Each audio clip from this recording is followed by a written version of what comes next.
Hello everyone, welcome back.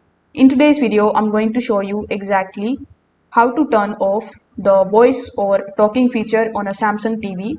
So if your TV suddenly started reading the menus out loud, announcing the settings or speaking while you navigate, don't worry, this is usually caused by the built-in voice guide or accessibility settings. So in order to fix it, first of all, you need to open the settings of your Samsung TV. When you are inside the settings, you just have to first of all go to general and privacy. So inside general and privacy, look for the option of accessibility.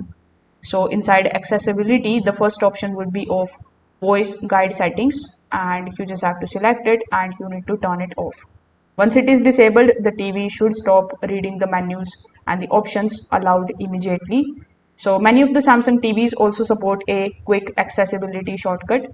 For that, you just have to simply press and hold the volume button on your remote for a few seconds, and this is going to open the accessibility menu directly, where you can then quickly disable the voice guide without digging through all the settings. So if this video helped you out, make sure that you like this video and subscribe to the channel. Thanks for watching.